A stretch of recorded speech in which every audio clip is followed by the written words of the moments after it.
Welcome in, everybody. Another edition, college football betting.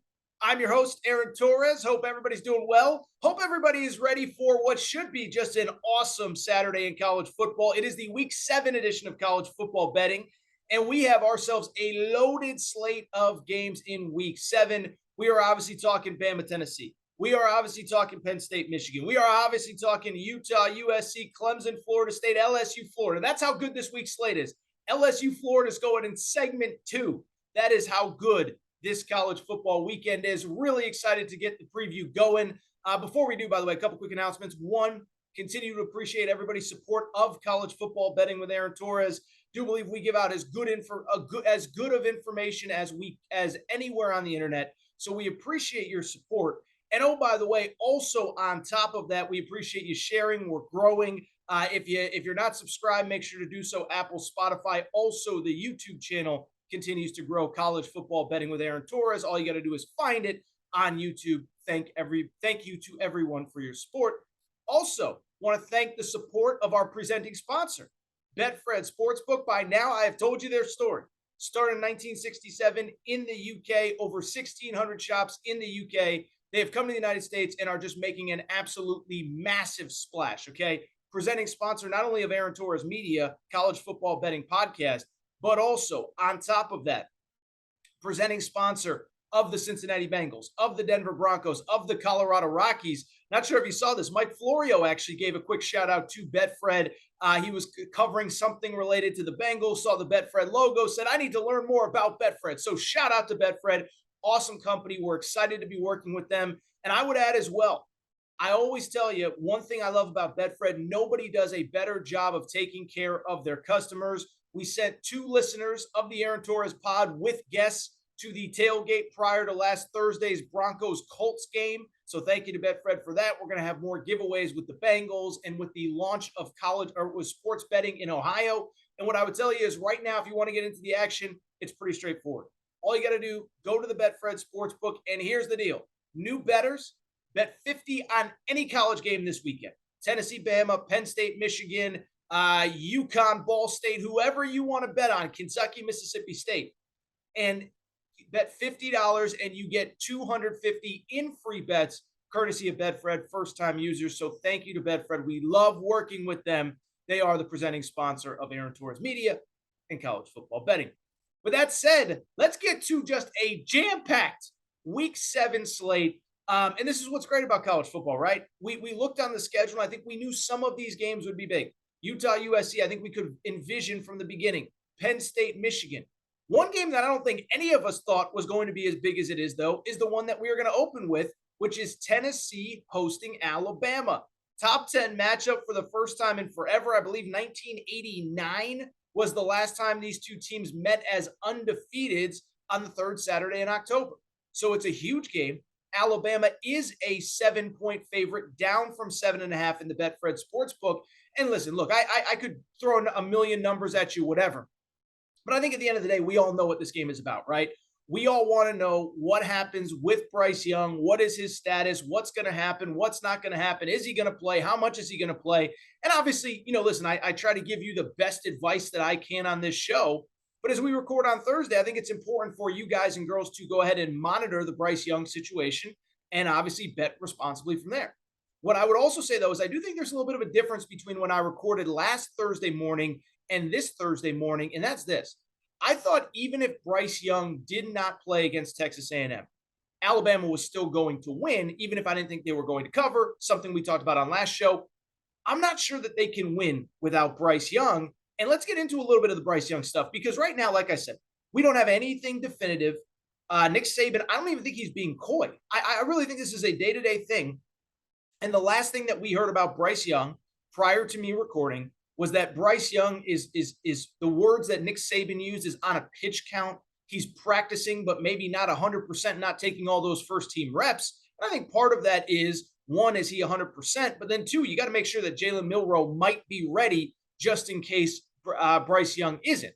But as we dive deeper into the Bryce Young thing, a couple things stand out to me.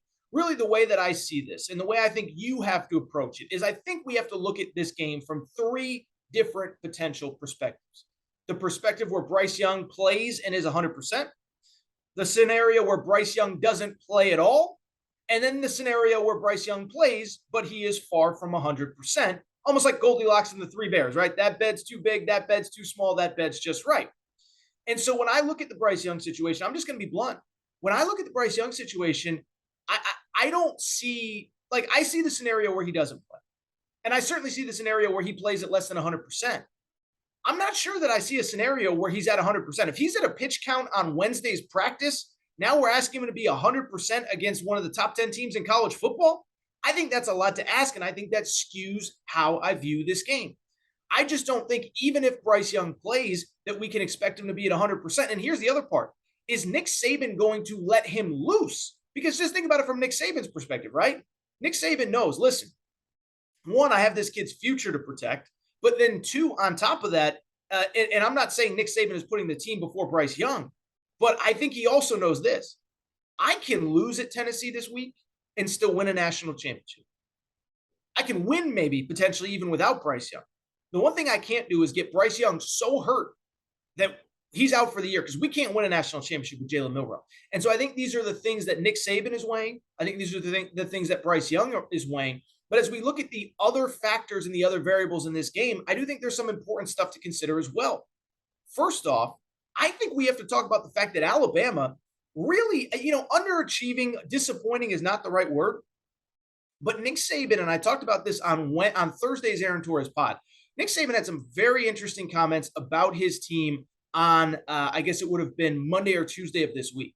And he said something essentially, I don't have the exact quote in front of me, but we need to focus on not making losing plays before we focus on winning. And what he meant by that was, if you look at all of the things that determine wins and losses, Alabama's not very good at most of them, okay? Now, Alabama's defense is awesome. Their pass rush is elite. This is the best front seven that Tennessee will have seen by a mile this year. But beyond that, Alabama's kind of a sloppy team this year. So take out the Bryce Young factor. You know that Alabama currently right now is ranked 117th nationally in turnover margin. We're talking about USC in a minute. USC is number one in turnover margin, 14 turnovers, forced one turnover themselves. Alabama has only forced 3 turnovers all year. And keep in mind, the two best teams that they've played, maybe, I would say Arkansas is probably maybe the best team outside of Texas. But Texas A&M, a backup. Texas, a backup for 3 quarters. They've only forced 3 turnovers all year. So Nick Saban's worried that they don't create turnovers. Here's the other thing that nobody wants to talk about. Alabama is one of the most penalized teams in college football. 118th nationally in penalties. I looked it up. Remember that Texas game? 15 penalties. The most penalties ever for a Nick Saban coach team in Alabama? Well, they had 10 2 weeks later against Arkansas. So 2 road games, 12 and a half penalties per game. This is a team that is not very good on the road right now. Now, again, I know they were up big on Arkansas, and that changes the calculus a little bit, but I think that is an important variable that needs to be discussed. From the Tennessee perspective, I'll just say this. There's a lot of teams I don't think we know a lot about at this time of the year, USC being one. Penn State, we're going to talk about. Michigan in a minute. I think we know who Tennessee is. They're really good. They are a super potent offense. You don't get through 6 games with 3 in the SEC, 2 or 3 in the SEC, whatever it is, plus a road game at Pitt. And you're number one in the offense, number one nationally in offense, if you don't know what you're doing. And so when I look at Tennessee, I see a team that knows who they are, and I see a quarterback that is confident in who he is and confident in how to run this offense. Hendon Hooker, 70% completion percentage, 10 touchdowns, 0 interceptions. On top of that, in the biggest game of the year when they needed him, 100-plus yards rushing against Florida. And that's another variable when you take into this game. Alabama might not have Bryce Young. They might not have Bryce Young at 100%. They're one of the most penalized teams in college football. Their turnover margin is terrible. Keep in mind also, Hendon Hooker is the exact quarterback that has given Nick Saban fits through the years. Makes plays on the run, makes plays with his feet, all of that stuff. I'd be a little bit worried if I was Alabama going into this game. Finally, I would add this, and I think this is an important variable. I do think this is the best front seven that Tennessee will have seen all year long. The Tennessee front seven is pretty good too. They got after Jaden Daniels last week. 9 tackles for loss, 5 sacks. And I think if Jalen Milroe is back in that pocket, boy, oh boy, I'd be a little bit worried. So I don't tell you how to bet, but going to talk to the Betfred people later. My Betfred boost, the best bet of the week. It is Tennessee +7 against Alabama. And I think depending on what happens with Bryce Young, I might mess around with that money line a little bit too. Listen, if Alabama goes to Tennessee, top 10 team on the road, they've struggled on the road, and they get this, then we give them all the credit in the world. But I think when you look at how Tennessee plays, who Hendon Hooker is, all of the variables that go into this game, I see the scenario where it's probably a little bit closer than people think. I see the scenario where Tennessee potentially pulls off the upset. Let's keep it going. The other marquee top 10 matchup, and it's funny, right? It is Penn State at Michigan. Again, a top 10 matchup in this crazy weekend of college football that we're about to get. And I think what's interesting about this Penn State-Michigan matchup, Michigan is a 7-point favorite in the Betfred Sportsbook, the over under 51.5. What I do think is important in this game is what I just said a second ago about Tennessee. We know very much who Tennessee is. Tennessee offense, fast-paced, Hendon Hooker, pass rush is good, pass defense isn't very good. I don't know how much we really know about Penn State or Michigan. Penn State, listen, I think we all love them after that Auburn game. I include myself in the mix on that. I would also say, though, Auburn is pretty bad ever since then. And so I think how much of how we feel about Penn State, how much of that is determined by the fact that they destroyed an Auburn team that we now know is terrible. On the flip side, Michigan, listen, 6-0, have yet to play a ranked team. Probably the best team they played was Maryland. They struggled to put away Maryland 34-27. Credit to them. But then also, last week in Indiana, it was 17-10 going into the fourth quarter before Michigan eventually pulled away. And so as I look at these two teams, I do think we're going to learn a lot about them. I think we're going to learn a lot about one specific player in this game, and that is Michigan quarterback J.J. McCarthy. And so listen, I'm not anti-J.J. McCarthy. I'm not saying they picked the wrong guy. Even if they did, Cade McNamara's not available, so he would have been the quarterback anyway. But what I would say is, and I give credit to Jim Harbaugh, I give credit to their offensive coaching staff. They have done a good job to date of making sure J.J. McCarthy doesn't beat him, keeping him out of harm's way. Last 3 games since he was officially named the starter, 243 yards rushing against Maryland. Thank you, Blake Corum. 172 yards rushing against Iowa, 165 yards rushing against Indiana. And when you look at the national rankings in terms of stats, in terms of rushing yardage, Blake Corum's pretty high on the list. 735 yards rushing. That is 4th most in college football right now. And so Michigan, to its credit, they know who they are. They know who their identity is. They play slow. They play physical. My favorite stat, time per play. In other words, how long goes between one snap to the other. They're towards the bottom of college football, which means they like to chew up the clock and slow things down. I think they know who they are. I think what I've also seen from J.J. McCarthy is a guy that can be a little bit erratic with the football when he's asked to do too much. I always go back to it. That Michigan State game last year, J.J. McCarthy had a fumble late. Looked a little spotty in that Maryland game early in the year. And so this is where it gets interesting, because Penn State has by far, what did I just tell you about Michigan, right? Michigan wants to run the ball right at you, take the ball out of J.J. McCarthy's hands. Penn State has by far the best run defense that Michigan has faced all year. How about this? Top 5 nationally in rush defense right now, giving up 78 yards per game, just 3 total rushing touchdowns allowed, and less than 3 yards per carry on the season.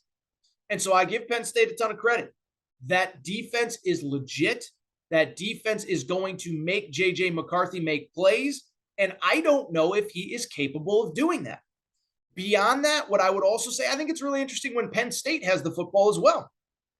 Because the one thing about Penn State, I think they're finally starting to get an identity. If you go back to last year, do you remember Penn State? Do you remember how bad that rushing offense was for Penn State last year? Everybody remembers the win-loss record. I think a lot of people forget, and we're going to talk about it in a minute, that Sean Clifford got hurt. Penn State last year was ranked 118th nationally in rushing yardage. They were terrible running the ball. This year, they're ranked 33rd in the country, in large part thanks to Nicholas Singleton, the true freshman. Listen, You want to know what a five-star that rushed for like 4,000 yards during his high school career looks like? It's Nick Singleton. He was awesome at Auburn, 140 something, 24 yards against Auburn, 87 a few weeks ago against Northwestern. And I look at this Penn State team and I say, man, this is a team. They appear to be able to run the football, but they're kind of like Michigan as well. They play, this will be the best run defense that Penn State has faced all year. And it will be interesting to see if they are able to move the ball as successfully as some of these other teams. One other note on Penn State, and I think this is important. We talked about this a lot on last week's show. Penn State is coming off of a bye. I do think at this time on the calendar, that is a really, really, really important thing. I really do think that with Penn State coming off of a bye, with their ability to run the football, with their ability to potentially make J.J. McCarthy make plays, here's the other variable too. I don't think enough people talk about. Let's go back to last year for half a second on this team, okay? Everybody remembers Michigan made the playoff. Everybody remembers Penn State stunk. They finished 7-5. Here's what I think a lot of people forget, though, and I do think this is really important when it comes to this game. Penn State did finish 7-5, but as I've told you many times, Penn State also, if you remember, and I think this is important, Penn State lost. They did lose Sean Clifford in the middle of the season. He got hurt in that Iowa game. They were up 70-3 against Iowa. They end up losing that one. Less than 100% the next week at Illinois, back-to-back losses. The point I'm trying to bring up, 7 losses last season, 5 of them, or 5 losses last season, 4 of them came by 4 points or less. You go back to Penn State last year. Here are their losses. And oh, by the way, you know what one of their losses was last year by 4 points or less? It was to Michigan in a game that they led with 4 minutes left in this game. I believe this is an even matchup. I believe that it's balanced, and I believe that Penn State can pull out the outright upset. The other thing to keep in mind in this one, and I do think this part's important, these games have historically been very low scoring. Last year, Michigan won 21-17. That's a total of what, 38. Penn State won 27-17 in the COVID year. That is a 45-44 total. 28-21, that's a 49 total. So you go down the list, the over-under at 51.5, that's a pretty juicy number. History tells us it's going to go under. But I also think Penn State is tough. I think this is the game where Penn State, I'm going to talk about this on the Aaron Torres podcast on Friday. This is the game that I do kind of think. We went into last week having a lot of questions about Tennessee. We came out saying, oh, that's a really good team and a potential playoff threat. I do think there's a scenario where we could have the same with Penn State. Veteran quarterback with Sean Clifford, who I've barely talked about. Run game helps Sean Clifford. I think Penn State keeps it close in Ann Arbor. Let's wrap with the third really, really, really big game. We'll take a quick break, come back, and do some quick hitters on everybody else. Let's go to beautiful Salt Lake City, or so I hear. I think I've driven through Salt Lake City. I've never really spent much time there. Neither here nor there. You don't care about my driving habits. Utah at USC at Utah. This game is obviously one of the biggest ones of the Pac-12 slate. Utah is a 3.5-point home favorite. The over-under is set for 65. And let me just say this even before we get into the breakdown of the game. Can we credit Lincoln Riley? I mean, listen, and I said this a few weeks ago with Brian Kelly and Marcus Freeman, and Marcus Freeman has done a nice job bouncing back. But it says something about a coach. When a coach can go somewhere, take a 4-8 roster, and completely flip it around, and they're 6-0 right now, it's worth noting, by the way, the place that he left. And Oklahoma fans are going to make every excuse in the book. It's Lincoln Riley's fault. It's the transfer portal. It's this, it's that. And I understand they didn't have their starting quarterback last week, Dylan Gabriel, for Oklahoma. Oklahoma's a complete mess right now. And so I only bring it up to say credit Lincoln Riley, man. I thought this team would be good. I do think that they are very much ahead of schedule, though, at 6-0. I thought they'd get tripped up somewhere. I thought they'd probably lose this game to Utah, lose to UCLA, finish about 8-4, 9-3, and we'd call it a day. Well, they win this game. All of a sudden, we could be talking about UCLA, USC to go to the college football playoff because USC does not have Oregon or Washington on the schedule. In terms of USC itself, I think it's interesting. Let's talk a little bit about them because what's interesting about them is there's 2 things that really stand out to me. One, I do think that when we think about Lincoln Riley, we think about the passing offense. We think about all the great quarterbacks that he's had. Baker Mayfield, Kyler Murray, win Heisman trophies. Jalen Hurts, obviously, of course, was a Heisman runner-up. Caleb Williams is probably potentially going to be the number 1 pick in the draft in 2024. But I don't think people realize USC is playing really good complementary football right now. They're actually running the ball about 34 times a game, passing the ball about 32 times per game. And so a lot of these great offenses, we think of the Steve Sarkisian offense, the Lane Kiffin offense, the Lincoln Riley offense, that they're all based on throwing the ball all over the field. No, they're actually based on the run. And to USC's credit, they have done a great job of that so far. And I think I think you could argue, I'm not saying that I would, but I think you could argue that Travis Dye, the transfer from Oregon, has been their MVP so far. I'm not saying that I necessarily totally 1,000% believe it, but 149 yards rushing last week against Wazoo, 133 against Oregon State, and they needed every one in that narrow win, 102 against Fresno, 105 against Stanford. So for the last 5 games, he's hit the 100-yard mark. I think that's important here. USC is winning because of the complementary football they're playing. They're also winning because of what I just told you a minute ago with Alabama. They have an insane turnover margin. How about this? 14 turnovers forced, 1 turnover the entire season. And they also have a top 15 red zone defense. And so I've talked about this before, but like this idea that USC, if they don't score 60 points, they're not going to win. That's just not true. They're forcing turnovers. They're good in the red zone. They run the ball. They do all the things that you need to win. Now, what would concern me about this game, Utah's a 3.5-point favorite in the Betfred Sports book, and I think it's for an obvious reason. 1, home game for Utah. 2, and I think this is important, most of what USC does well, Utah does well as well, and they're just a more established team and program and brand and whatever. And when I say brand, I mean like the last 5 years. I'm not talking about over the history of college football, just so that's clarified. But Utah, listen, they lose at UCLA last week. And I'll say this, man, like it was very weird to me to see the reaction to Utah losing to UCLA. I saw all this, this proves Utah was overrated and how could anybody pick them to make the playoff? I think UCLA is just really good. And if you look at Utah over the course of the season, I know they lost week 1 to Florida. Keep in mind, that's week 1. Anthony Richardson, there's no tape, whatever. Fast forward to the rest of the season, they were really good up until that UCLA game when UCLA just gashed them for over 200 yards on the ground. I do wonder if USC has the guys up front to contend with Utah on the defensive line and in the front 7.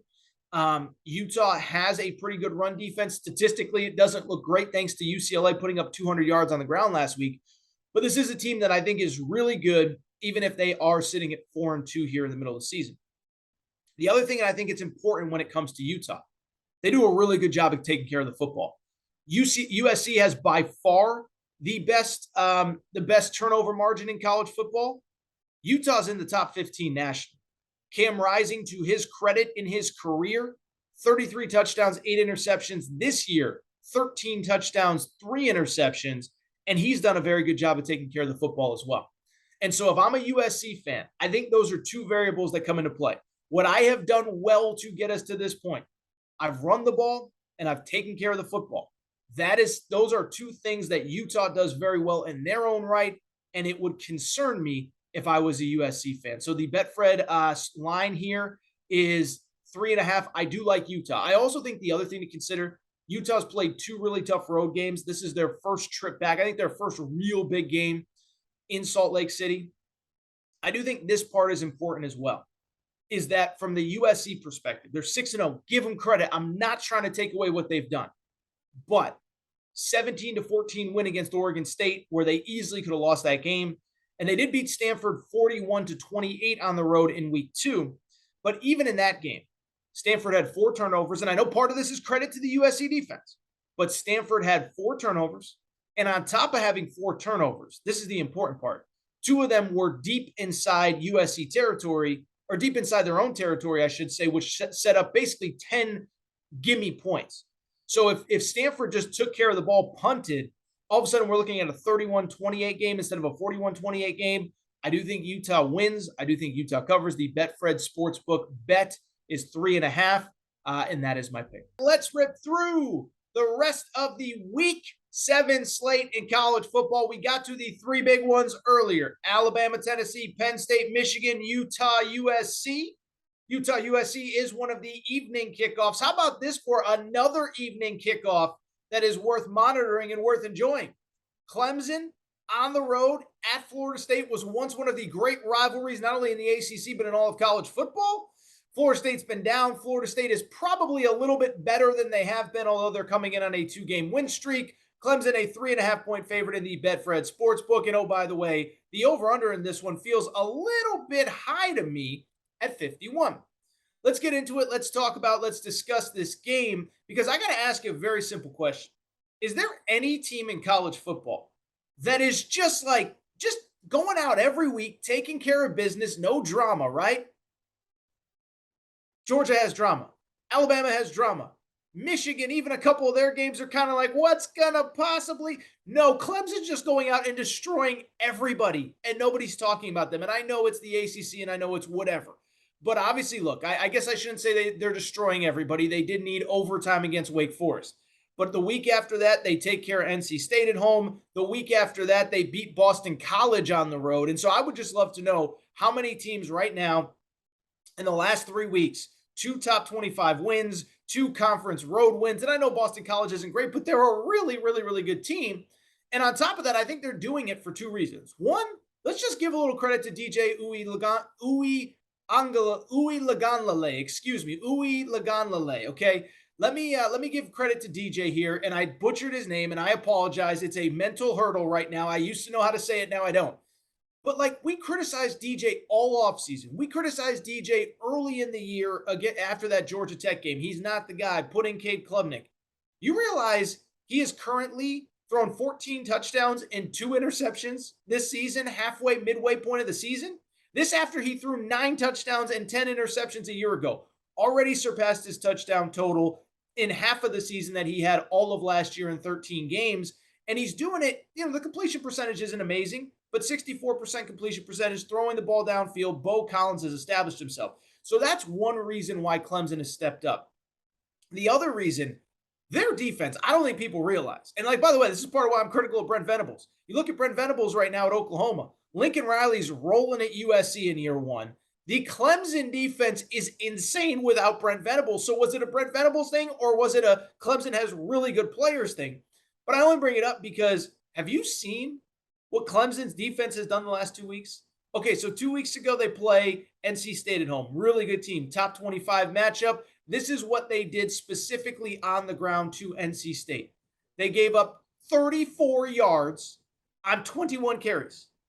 Last week against Boston College, gave up 25 yards on 30 carries. Not great at math, but according to my math, that is 59 yards allowed on the ground in 51 attempts in the last 2 games. Absolutely insane. I don't think Clemson is getting nearly enough credit for just how awesome they have been specifically in the run defense. And because of that, that is where I worry a little bit about Clemson or about Florida State coming into this one. Because Jordan Travis, really talented dual threat quarterback, but Jordan Travis is a guy that likes to beat you, and Florida State in general is a team that is better running the ball than they are passing it. Top 25 run offense nationally. Passing offense is closer to top 50 overall. And so this is a Florida State team that really does prefer to try to beat you on the ground, and I'm just not sure that they're going to be able to do it. Jordan Travis, again, really talented player, but he's only completing about 63% of his passes, 9 touchdowns, 3 interceptions this year. And I do worry if they can't really get things rolling. If they can't get things rolling in the pass game, are they going to be able to slow down, or are they going to be able to move the ball, period, against Clemson? Keep it going from the Clemson perspective. DJ's playing really well. This is a very good Florida State pass defense. The run defense has struggled, though, and I do believe Clemson will be able to move the ball. Do like Clemson minus 3.5. That is in the Betfred Sports book. I do like Clemson to cover this game. Let's keep it going, and it shows you how good the slate is in college football this week. We are now 5 games in, and I'm just now talking about LSU Florida. Now, I don't think either of these teams is really that good this year, but when you're talking about one of the great rivalries in the SEC in college football, 2 teams that have won multiple national championships this century, and they're the 5th best game this weekend at best, we got ourselves a fun Saturday. In the Betfred Sports book, Florida is a 2.5-point favorite going into this one. The over-under in this one is 50.5. And I got a few questions. First of all, with LSU, I don't really know exactly what to make of them. Now, look, they're coming off the really bad loss to Tennessee. And I think everyone will say, oh, they stink, and Brian Kelly stinks, and Brian Kelly's the worst, and blah, blah, blah, and this and that. Okay. I get all that. I really, truly do. At the same time, if you just take out I just talked about this with USC and Stanford, but if you take out just 2 plays from that Tennessee LSU game last week, it's a little bit different, right? Opening play of the game, LSU muffs the punt, Tennessee recovers 7 points right there. Right before the half, Brian Kelly, some weird timeout, clock management stuff, allows Tennessee to get the ball back. They get in field goal range. They kick a field goal. That's 10 points right there. So LSU loses to Tennessee 40-17.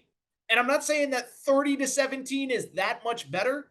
It does feel a little bit different. And again, those are 2 plays that we're talking about that completely changed how we perceive the game. And so when I look at LSU, I don't think they're quite as bad as they were against Tennessee. But I think it's also worth monitoring and worth noting. Like their 2 wins, their 2 SEC wins so far, they easily could have lost. Fell down 17-0 to Auburn, ended up coming back to win 21-17. And then they did beat Mississippi State in a game that they trailed going into the 4th quarter. So I don't love LSU, but I do like LSU. The talent is there, especially at the skill positions. And I do think there's an important injury update here. Will Campbell, their starting left tackle, was out for Tennessee. If you saw it, that Tennessee pass rush just killed Jaden Daniels. But he is expected back for this game, or at least a report from Brian Kelly indicated that he might be. From the Florida perspective, I have a couple thoughts as well. To me, it's almost like a tale of 2 games against Tennessee when I look at this game, because I think we all look at LSU, oh, they're terrible. They got destroyed by Tennessee. And then there's the Florida perspective of they almost beat Tennessee. Maybe they're not as bad as we think. No, I think they're as bad as we think. And when I go back to that game, I kind of have one pretty straightforward question. Is Anthony Richardson that good of a quarterback, or did he just have one great game against Tennessee a few weeks ago? Because I went back and looked up the stats. I said, I don't really feel like Anthony Richardson has been that good except in that game. Well, I went back and looked it up. How about this for some stats? How about this? We have in the for Anthony Richardson, these stats blew me away. Threw for 453 yards and 2 touchdowns in the win over Florida State. In his 4 other games against FBS opponents, Utah, Kentucky, South Florida, Missouri last week, he's thrown for 489 yards with 1 touchdown and 5 interceptions. So 453 yards against Tennessee. The Utah, Kentucky, South Florida, Missouri games combined 489 yards with 1 touchdown and 5 interceptions. Listen, I don't try to tear down young guys. They're all doing their best. I just don't think he's a very good quarterback, at least not right now. I like LSU. I think the wrong team is favored. This will be one of my Betfred best bets. I do like LSU plus 2.5. A couple other games, and we'll get out of here. A quick second segment on this show. Mississippi State down to a 4-point favorite at Kentucky. They were up about 7.5, 8, but it appears as though Will Levis will play in this game. I guess my question with Will Levis, is it a little bit of the Bryce Young corollary when I look at Will Levis playing in this game? In other words, I just talked about Bryce Young to lead the show. Even if he plays, if he's nowhere close to 100%, what does that really mean for Alabama? And I think it's exacerbated that much more for Will Levis in Kentucky. We saw what Kentucky looks like with Will Levis last week. Well, what are they going to be if he's on the field but at 40, 50%? And it's the same Bryce Young conversation that we had as well. If Bryce Young was limited to a pitch count on Tuesday, Wednesday in practice, I don't believe he can be 100% come Saturday. If Will Levis wasn't healthy enough to play at all last week with a foot injury, now he's going to be running all over the field making plays. So an immobile Will Levis, the Kentucky run game is terrible, worst in the SEC, 92 yards per game, 4 touchdowns in 6 games. I think they struggle against a really good Mississippi State team. And Mississippi State's really interesting. By the way, if you listen to this show in the summer, the over-under win totals, if you remember, I talked about this. I said Mississippi State was 6.5. I said my favorite over-under win total in the entire SEC. Mississippi State right now is 5-1. Their only loss was to LSU. The LSU loss, they led going into the 4th quarter. And remember, they were coming off of a trip to Arizona the week before. So they played Arizona in a night game, flew back. It was an 11 Eastern, 10 Central kickoff, fly back, then have to go play at LSU the next week. And they led going into the 4th quarter. Outside of that, Mississippi State is 5-0. And they're not only 5-0, they've got double-figure wins in all of those games. 26-point win against Memphis, 19-point win against Arizona, 31-point win against Bowling Green, obviously the 18-point win against Texas A&M, and a 23-point win against Arkansas. It's one of the top probably 12, 13 teams in the country. We talk about Ole Miss. We talk about, whoever. Tennessee is the second, third, fourth best team behind Alabama and Tennessee in the SEC. Is it possible that Mississippi State might be the third best team in this league? Speaking of the SEC, let's quickly go through the other big one. Auburn at Ole Miss. Talked about this on Thursday's Aaron Torres pod. Ole Miss is a 16-point favorite in the Betfred Sports book list. Auburn's not winning this game. The only question is, can they make it respectable? And there's a very interesting note. There's two very interesting notes on this. One, Auburn thinks they can get Lane Kiffin as their next head coach. I don't know if I believe that, but could this be an audition for Lane Kiffin? Two, how about this? Auburn is 13-3 all-time in Oxford. The only three losses came in 98, 08, 2008, and 2012. You know what happened at the end of each of those seasons? Auburn's coach got fired. So keep an eye out for that. I think Ole Miss wins. I would probably pick them to cover.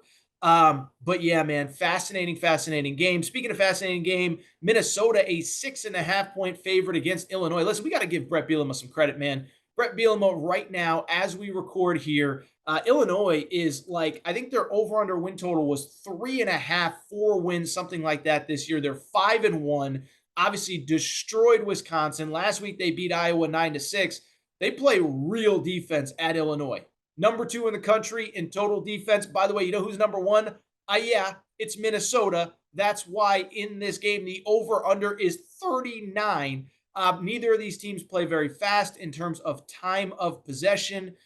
We've talked about it quite a bit, with Minnesota. Minnesota is number 1 in time of possession, even ahead of some of the service academies, Air Force, Navy, Army, etc. Illinois, number 7. So you talk about a slow, low-scoring, physical game. I don't know if I can take Minnesota, minus the points here as almost a touchdown road favorite. Credit Illinois. Do think there is an interesting one also in the Big Ten West.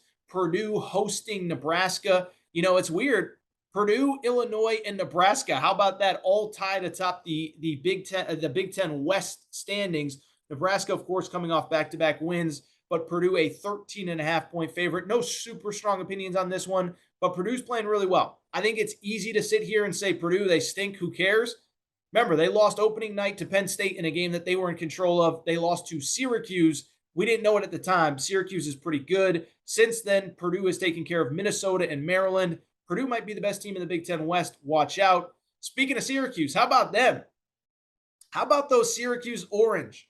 Hosting a top 20 matchup at I don't know what it's called now, the JP Wireless Dome. It's always the Carrier Dome to me, okay? But Syracuse, one of the best stories in the sport, a 3.5-point favorite against NC State. No super strong opinions there. Syracuse, I think we think of Dino Babers as this offensive savant. It is actually their defense which is carrying them so far. A top 10 defense nationally, 271 yards per game allowed. I like Syracuse in that one.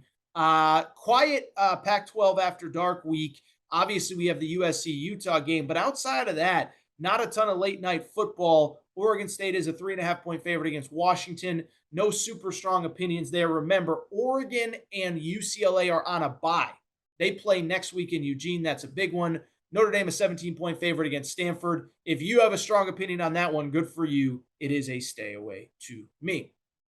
That said, I think that's it for this episode of College Football Betting. If you're not subscribed, please make sure to do so. Apple, Spotify, Amazon Music, Google Music.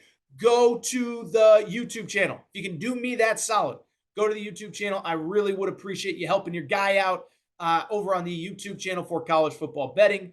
Also, make sure to rate and review the show. If you could also, that'd be huge. Give us a quick 5 stars. Let people know. Helps us move up the charts, all that good stuff. And finally, make sure you're following me on Twitter at Aaron_Torres. Follow me on Instagram at Aaron Torres Pod. Great show this week. Fun show this week. We will be back on next Thursday with a Week 8 preview. As I told you, a couple big ones next week. We got Ole Miss at LSU. We got on top of that, on top of the Ole Miss game, we also have the Oregon and UCLA game. So, a lot of fun games. Alabama will be back. We'll see what happens with them this week against Tennessee. They play Mississippi State, what could be a top probably 10-12 matchup. Really fun weekend ahead. I appreciate all of you. I'll be back next week.